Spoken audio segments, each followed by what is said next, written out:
Let's come back to the idea of getting a Christian theory of reality.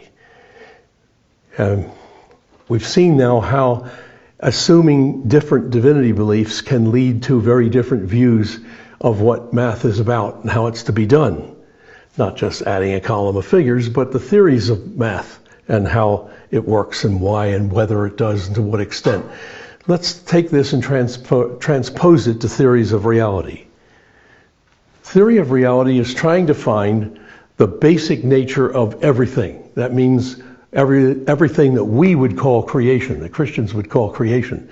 God's not in this theory. We're not making a theory about God. It's about creation, the universe, the cosmos, the multiverse, whatever term you want to use for it. And over the years, I made this point earlier, people have distinguished the kinds of characteristics that they observe this reality in which we live to have. So people have observed that it has quantity, and we've cooked up a number series to represent the quantity, and then we look for laws that hold among those quantities. We've observed that things have spatial characteristics. They have size, they have shape, they have location, they have kinetic properties as well. They're able to move or be moved, and they're physical. They have properties such as solidity, mass, weight, density. Some have biotic properties. They also are alive. They include all these others, but the biotic is added. They carry on life functions. They carry on metabolic processes. Some of those, not all of them, are also sensory. They perceive, feel, emote. Plants go here. Most animals go here. There's then also the aspect of logic. Things not only are governed by logical laws, they cannot both be and not be in any sense at the same time, in the same sense at the same time. But that guides our thinking. Our thinking has to be guided by not contradicting ourselves, because no thing that created thing can actually contradict itself. It can't both be and not be in the same sense at the same time. There's an historical or formative aspect to the world as we experience it. I explained this a little earlier. History is the past formative control that humans have exercised over nature. Whenever we take a natural material and make something new, we have then engaged in this kind of practice. And one of the first things humans do that with is language. We take sounds or marks and take them to make a symbolic system in which they represent something else. And that's what makes real society possible. And then we also get social relationships such as respect, deference, honor or dishonor. When society arises, we notice that it also has an economic aspect. Things really are valued. Objects are really subject to the law of supply and demand and diminishing returns and other such norms. Notice that there's a difference here between the way these lower aspects obey laws and the way the upper ones do. Lower aspects are bound to the laws and can't break them. There's no way we can break a mathematical, spatial, physical law. But as the law order of these kinds of properties, as we ascend up the list, the law order is looser. When we get to here with the logical, it's not only that things really can't break the laws of logic, but then they become norms for our thinking. Objects may not be able to both be and not be in the same sense at the same time, but we can make mistakes. We can construct a theory that actually has a contradiction in it if we don't recognize, if we're not aware of it. So that becomes a norm for thought. A norm means it's an order that's natural to this kind of properties, but which it is possible for humans to violate. Humans can also violate linguistic norms, social norms, economic norms, but the norm comes back and shows itself, because if you violate the linguistic norm, what you say isn't clear and people don't understand you correctly. You violate a social norm, you may be ostracized. Violate an economic norm and you'll go broke. We have juridical norms, laws we make about justice. We experience things and actions to be just and unjust. That's not our invention. The laws that try to deal with that and ensure justice and punish injustice are our inventions. But there's a real juridical side to human life. Aesthetic, when we recognize that something is beautiful, just as an example. Ethical, when we find that some things are loving or not. I'm going to identify the ethical or moral aspect of our lives with the human love life. Whereas the juridical has to do with what is just or unjust, the ethical has to do with what's loving or unloving. And then finally, there's the aspect that I call juridical. We were over these pretty quickly, but it's been a while back, so it helps. I may help you to hear them again. Juridical has to do with the trustworthiness of things. And at the upper end of the juridical, of the fiduciary, at the very upper end is what we trust most and what we trust to be most trustworthy. And that coincides with whatever we regard as self-existent. So that kind of trust is called faith. Faith is trust that's unconditional. We trust what we trust to be unconditional is thereby regarded as self-existent. Our trusting of it is called faith. And that faith is not blind. It's not a blind leap into the dark by any means. So, these are what we have to work with in a theory of reality. So the interesting thing to us from the standpoint of these is that types of objects exhibit different combinations of these. Let's just take a quick look at a couple of examples.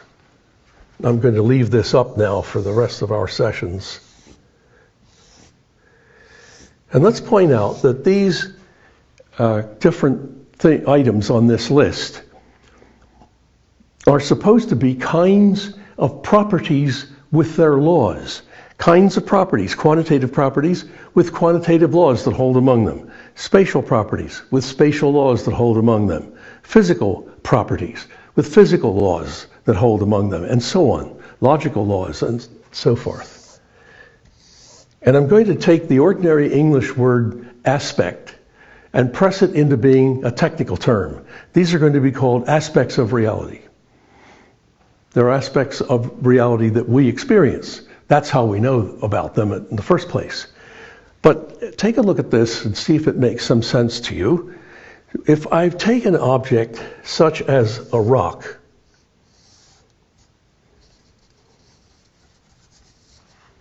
it seems pretty obvious that the rock has quantity, occupies space, is capable of moving, and has physical properties such as a hard tensile surface, and it's very dense and has a lot of weight to it. The rock, however, is not alive. It doesn't perceive, it doesn't think, it doesn't create artifacts, it doesn't speak.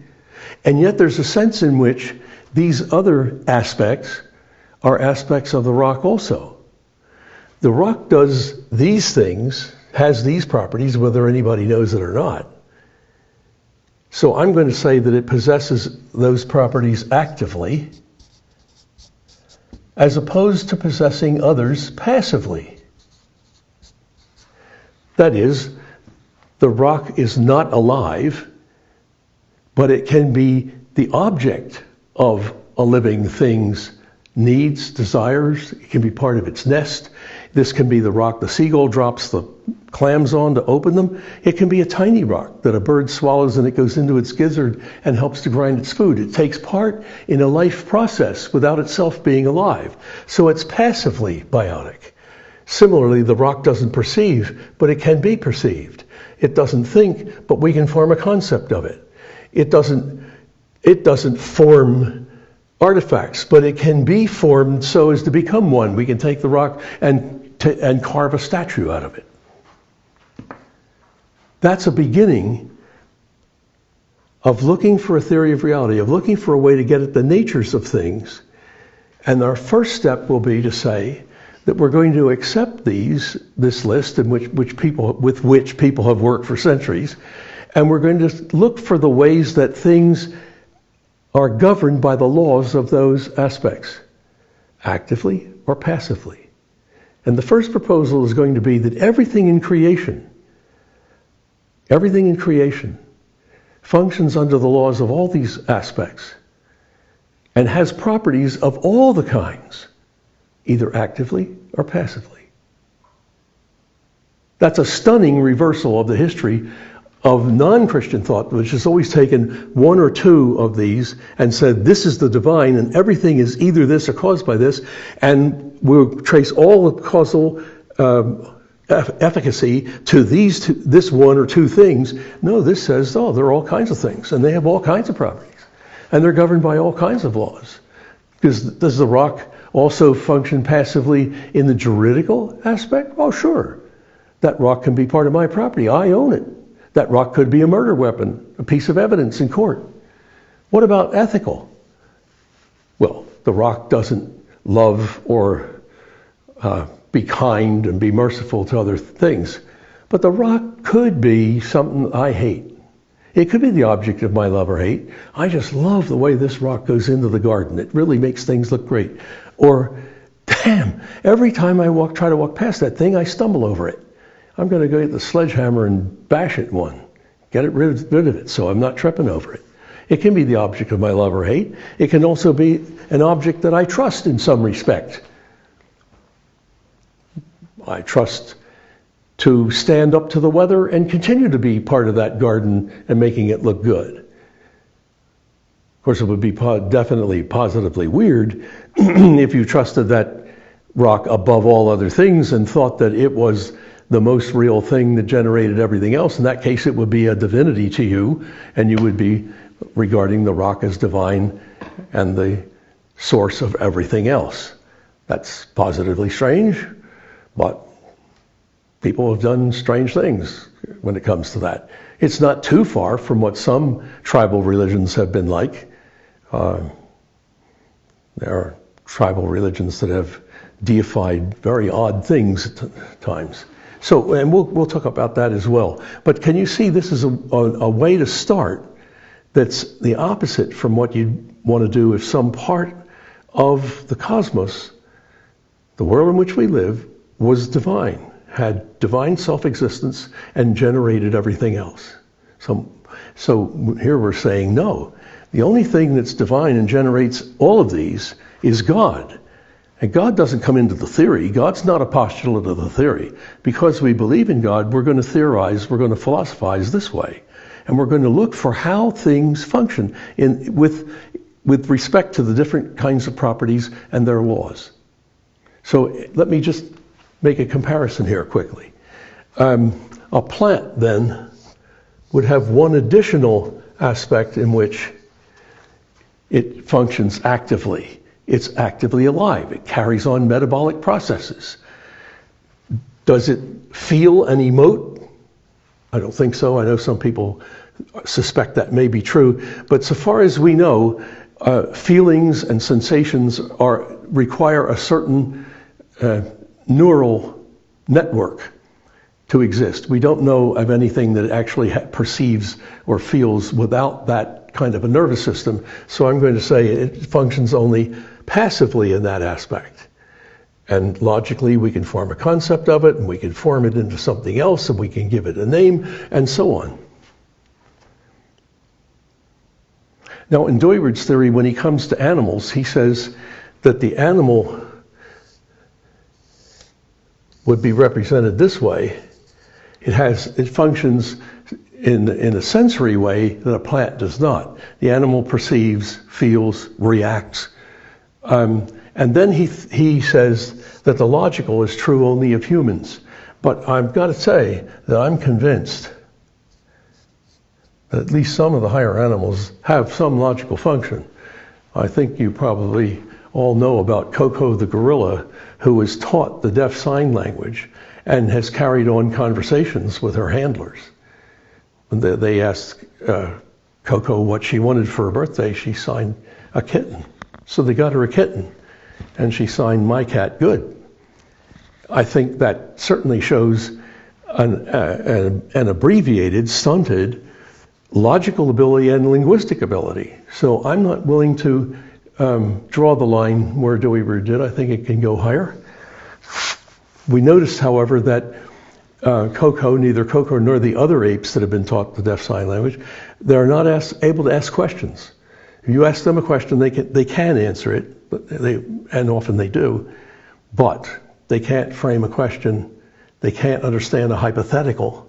If this were this way, would you want?